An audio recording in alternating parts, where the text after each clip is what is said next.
In these past few weeks, like so many others around the world, I've come to rely heavily on social media apps such as Facebook, Messenger, WhatsApp, Line and WeChat and Zoom to keep in contact with family and with friends, especially during this time of social distancing.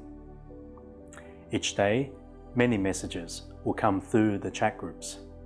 While many of them are indeed from family and friends checking in, these messages are so often hidden by others that have been forwarded in the group many times.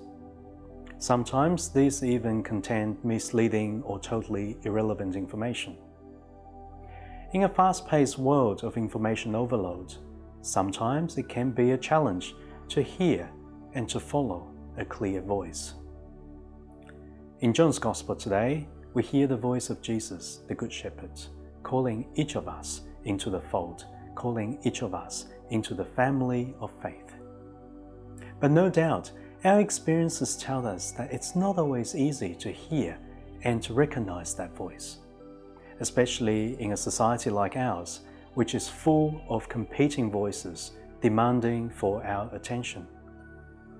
Luckily, God doesn't work alone, and many around us are witnesses and amplifiers to help us hear that voice.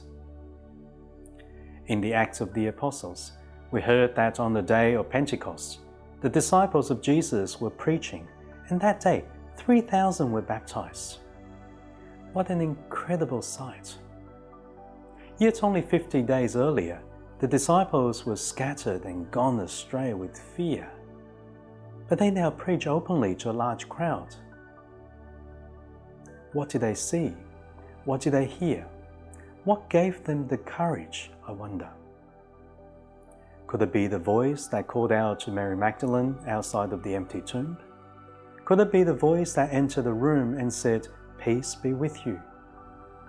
Or perhaps it's the voice that shared the journey to Emmaus. 2,000 years have now passed since the incredible event with the first disciples of Jesus. But the task is far from over. Today, you and I, in whichever vocation we have discerned, are still called to be a witness and an amplifier for the voice of the Good Shepherd. But to do this, we must first hear that voice speaking into our own life, into our own need for courage. So on this World Day of Prayer for Vocations, let us pray that we may have the courage to open our hearts and to be attentive to the voice of Jesus speaking to each of us. What is Jesus saying to us today?